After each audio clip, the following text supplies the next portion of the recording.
Welcome back and thank you for staying with us. If you're just joining us, you're watching Daybreak Extra on Trust TV. All right, let's dive into our newspaper review. We'll be looking at the front pages of our national dailies and let us see what is up.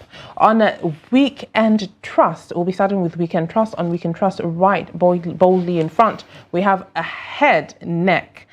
APC dangles chairmanship between North Central and Northwest. You know, Mariam, when I would call him former now, when Abdullahi Ganduje resigned from his seat, the APC chairmanship, and moved forward and another was put on. It was quite, we spoke about this on one of the programs, right? Yeah, so it was absolutely surprising at that particular point. And now, moving on, let's look at the story in detail. It says North Central threatens illegal actions. So reports say that they're barely 2 weeks after Ganduji's exit from the party's apex office, the North Central stakeholders renewed their agitations to fill the vacancy. We could recall that former governor of Nasarawa State, Senator Abdullahi Adamu, who was forced to resign as APC national chairman in 2023, was yet to complete his tenure of 4 years before his abrupt exit. And then now, with Abdullahi Ganduje, the same thing happened. The clamour by stakeholders from the region to fill the vacancy and complete the tenure of the zone didn't yield any fruitful result as President Tinubu endorsed Ganduje. At that time, that was in 2023. Why do they follow same pattern? I remember when they first, Abdullahi Adamu, the former chairman of the APC, to resign, and same with Ganduje. And though he claimed he left because of health issues. And but then they just gave him another appointment. Absolutely. So what is going on? Which is it? That's it. Is it due to health issues, or as reported, he was instructed and forced to leave that seat? But then a lot of people, or their remarks or comments that have been saying that any zone can produce a Ganduje successor. It doesn't have to be from the North Central to continue or finish up the 4 years of tenure before another person does come. It's always the North Central or Northwest. You know? Yeah, exactly. But we have the Northeast as acting right now. Absolutely. But then the issue is, when it comes to all these things, political positions, it's just alarming and baffling that everything always falls back on, the zoning. Okay, this person is on here, he's from this place, he has to have this particular years or fulfill a tenure, and then another one from another. Why not look at someone that is capable of doing the job? That in itself, capacity. Let us look at capacity. And I see that this word is being thrown around these days a lot, right? Exactly. So why not let's look at capacity and see what that person can do. Is he the right fit for the party? Is he going to move the party forward in its ideologies and direction as well? I agree with you, because I think the zoning feels more disarmament between Nigerians, and that's what fuels tribalism and religious issues, religious differences. Absolutely. So when we I feel like when the zone positions, political positions, it's just not what do I say? Believing in a one Nigeria. We're always believing that this comes from a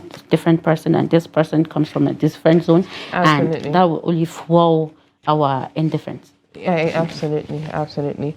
All right, on the top right of the Weekend Trust, we have a rat infestation claim at Villa was a cover for Buhari's illness, says Garba Shehu. That's on page 20 of the Weekend Trust. We know that just of a recent, the former SA to the President on Media and Publicity. For Media and Publicity, Garba Shehu published or launched a book on, his service with the government. But then him coming out and making a statement or saying that the rat infestation claim, at a point there were speculations that there was a rat infestation. You remember that time? Yes. Absolutely, in the villa, and that it was just a cover, to a cover for Buhari's illness. And as you know, public relations officer, this is their job, how cover all the holes, refuse or try to avert any push or probe on anything that is going on. Well, would say that's part of the job. But how this is deception in a country that a public servant will come out boldly to lie and deceive the people of the nation. It's just so appalling, if you ask me.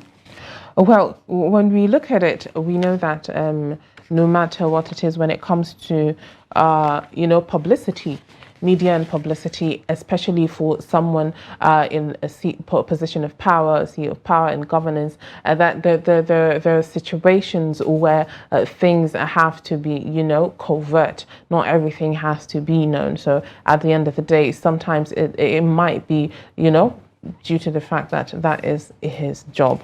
All right, let's look at another story. Plateau Court remands 20 suspects. That's not on the top as well. 20 suspects accused of killing a wedding guest. That's on page 20 of the Weekend Trust. Mariam,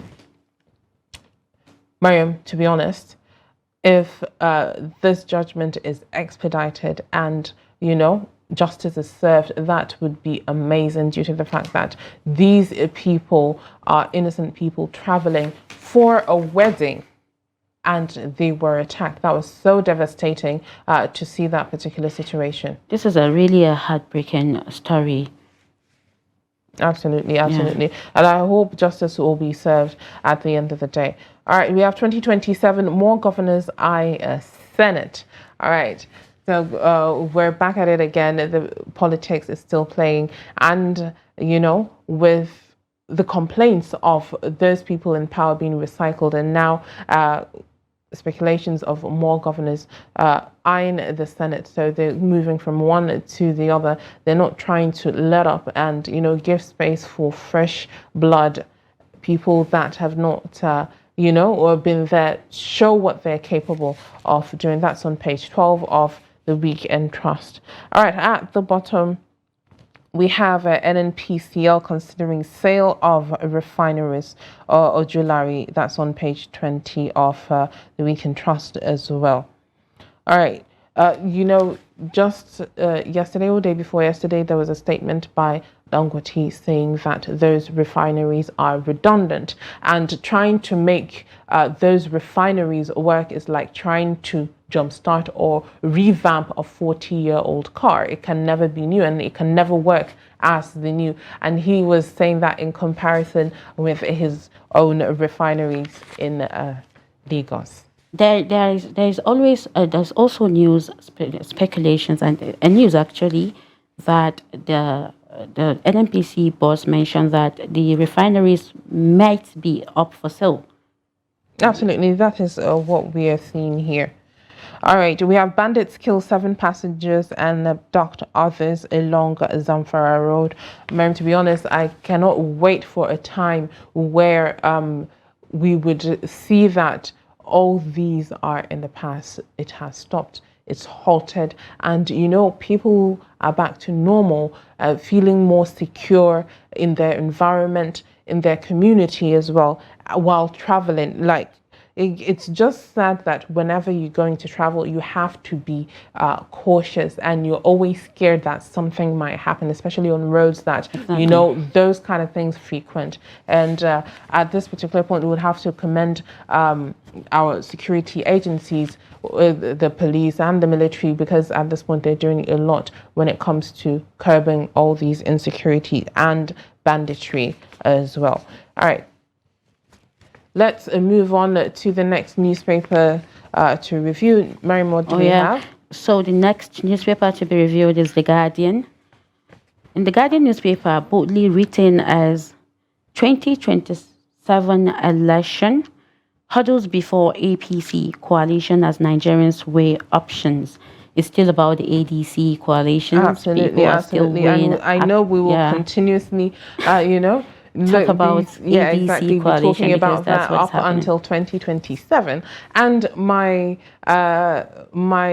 disappointment would be that after 2027, and whoever it is that wins, and then we carry on to the next cycle of governance, it would be another disappointing round if a year into it or a year and a half into it, the cycle starts up again. Because as you can see, we're just 2 years into this, and already it's A lot all have been over the happening. place. Absolutely, absolutely. So we just hope that whatever it is, continuously they'll look at, what is important, which is a governance, and then when it comes to after the next election year, which is 2027, they open their eyes, smell the salts, should I say, or smell the roses, and make sure that they do what is necessary instead of, looking outward and projecting and waiting for them for the next election year as well. Like as always say, Hawa, events are uncovering, we things are unraveling, and let's see what's gonna happen in the next 2 to 3 weeks, because it's always been ADC coalition since last 2 weeks that it was unveiled. Well, you can find this story in pages 8 and 9 of the Guardian newspaper. Let's go to the top left. Why Sokoto lawmakers become chief promoters of Aliyu's second term, says Bala Budanga.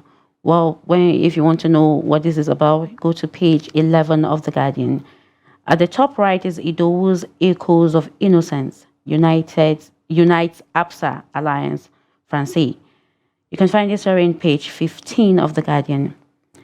NGE holds third Latif Jakande Memorial Lecture, July 2023, 23rd of July 2025. You can find this on page 44. Shettima dismisses alleged rift with Tinubu, decries mispresentation of remarks. We discussed about this the last week about the APC, people of the APC sidelining the vice president, and there are speculations and alleged rumors that he would not be part of the APC team come 2027, that maybe Tinubu is going to find another running mate. Well, Shettima came out and he dismissed a lot of drama, things. Exactly. Yeah, absolutely. Well, you can find this on page 2 of the Guardian newspaper. Tinubu backs Afrima 2025 as FG inaugurates LOC. Minister pledges partnership with Lagos. Well, this story is on page 2 of the Guardian. Academy of Letters inducts Obi of Onitsha, 2 journalists as honorary fellows. This is about a story of induction. Obi of Onitsha inducting 2 journalists as honorary fellows. This is a good one. Well, we can find this story in page 3 of The Guardian. And that's it for The Guardian. All right, next up, we have Saturday Tribune. Smack in front, we have VP Shettima warns detractors, stop fabricating conflict between me and Tinubu. We just spoke about this on the debacle that is going on. Just a different headline. Yeah, absolutely, absolutely. All right, at the top we have Tribune editor, columnist Ola Gunju, Obi of... Okay, so it's Obi of Onitsha, 13 professors become fellows of Nigerian Academy. So the Tribune editor is part of those that were honoured with fellows of Nigerian Academy of Letters. All right, at the bottom we have ADC coalition and not a threat to PDP, says Governor Makinde. Southwest leaders reaffirm loyalty to the party. A lot of the stronghold political parties are saying the ADC coalition is not a problem. Joseph Reason, the youth leader for LP, said that ADC and the coalition has nothing to hold up against them at the end of the day. And then when it comes to PDP as well, now they're saying the coalition is not a threat, even though one of their top should I say bigwigs is part of that coalition that is happening at this moment. All right, we have at Ibadan court, a man says, my wife is promiscuous, sleeps with his close friend, says husband. This is a controversial issue, which is on page 12 and 21 of Saturday Tribune. All right, we have presidency backs Afrima 2025 as federal government inaugurates LOC.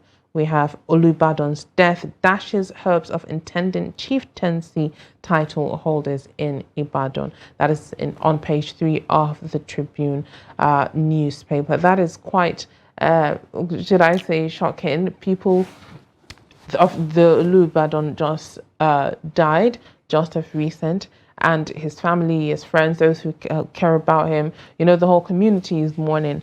And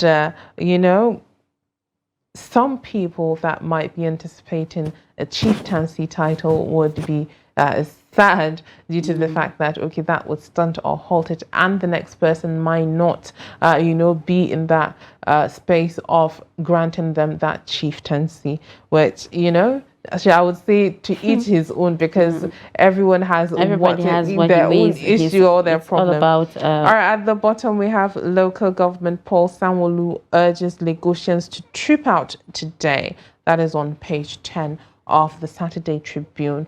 Make sure you grab yourself a copy and stay informed. Well, to the Vanguard, Saturday Vanguard of July 12th. Let our votes count. Nigerians demand. Call for real electoral reforms, ensure fiscal autonomy, return to 1963 Constitution, says Niger Delta tells FG. Restructure now or risk collapse, Southeast, other ones. From north to south, stakeholders ask for power shift to regions. Say power must shift from Abuja to the people. How people are very reluctant. The Nigerians now are very reluctant to vote because they feel the vote doesn't count at all. Well, it's an absolute sad situation for Nigerians to feel that like their vote does not count. But then at the end of the day, your vote counts. When the time comes, go out and vote. Make sure you vote with a very discerning eye. Look at your environment. Look at the people that have been presented to you. Make sure that you are out there, and do not let anybody take advantage of that vote of yours. Do not let anybody take advantage of you, because at the end of the day, if your vote did not count, they would not come to you at the dying minute and offer a lot of things at that particular point. Why did they not do it earlier on? This comes to what I wanted to say. Every year, every 4 years, voters' cards registration reduces. Not like the other year. And just take a look at example, the 2023 elections.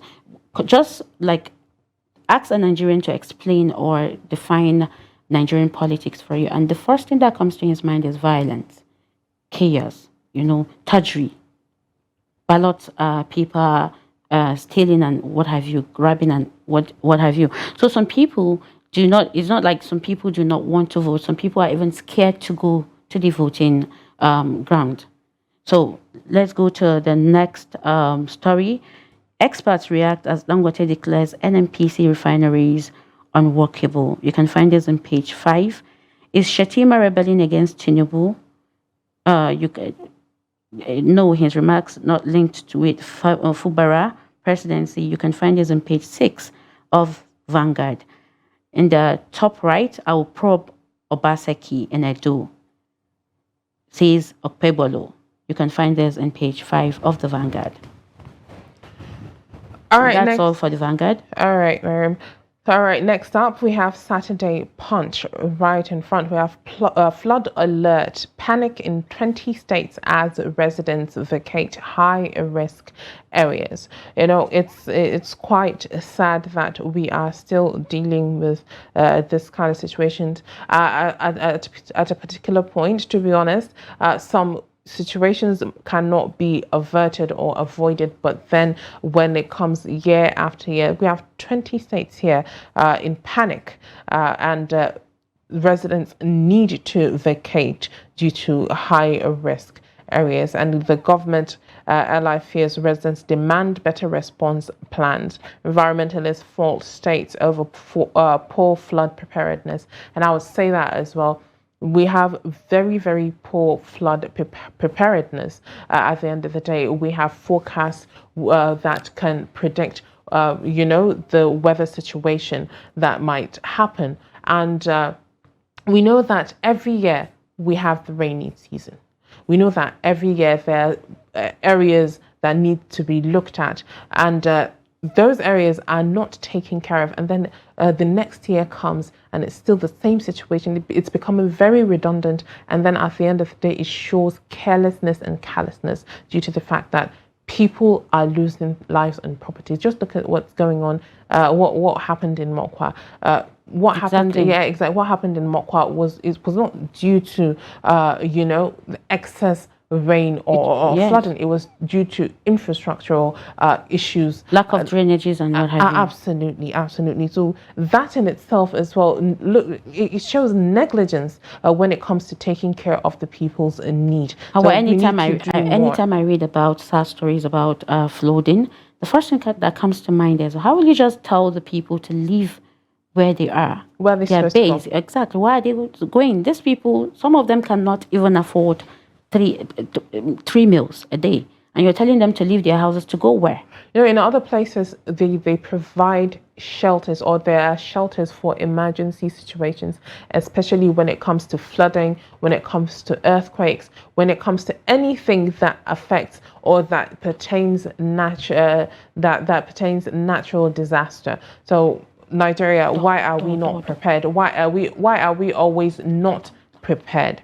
All right, at the top right, the left, we have NNPC malls, refineries sale after Dangote. We've heard this from earlier papers as well. Jitters in Oshun, APC, PDP over Adeleke's defection plan. All right, seems like there's another defection plan on the horizon.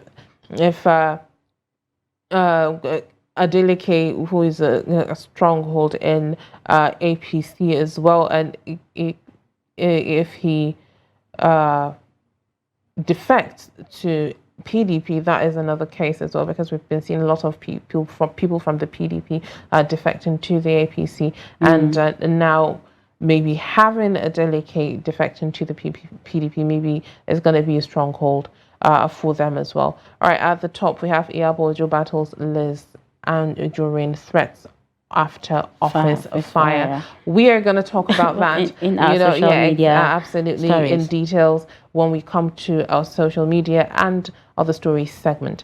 All right, at the bottom we have rejections forced me to take funeral home job. Lady born with one hand. I would say kudos to her for staying on that path, trying to find a means or a way of living, because not everybody that is like her, because she was born with one hand. So not everybody that is like that would be on that course and hammer on to find something doing to cater for themselves. And I would say kudos to her. And for those people that do discriminate, there are lots of things that people like that can do. Please make sure that you do help them when the time is right. Make sure that you let them showcase what they can do. Do not stereotype. Do not discriminate. They are people as well, just like you and me. All right, at the bottom we have Tinubu backs Afrima 2025 as federal government raises a committee. We have Lagos CG inaugurates tribunal ahead of today's local government polls. I hope that the election that's going to take place goes smoothly and in peace as well, because as you said earlier, a lot of people are scared of coming out to vote.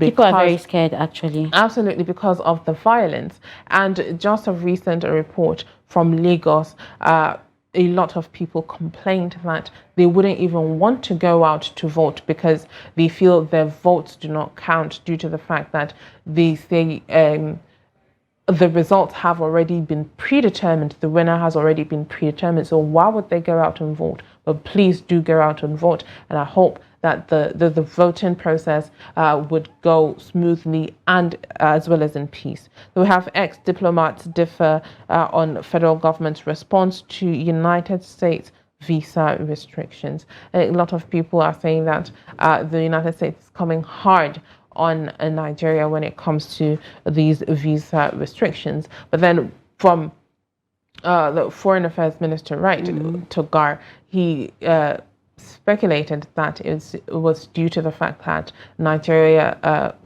denied a request from the United States of America. That is why they're coming hard and coming down on them. At the bottom, lastly, we have Bauchi Governor Sanwo-Olu to speak at Jakandi lecture on July 23rd.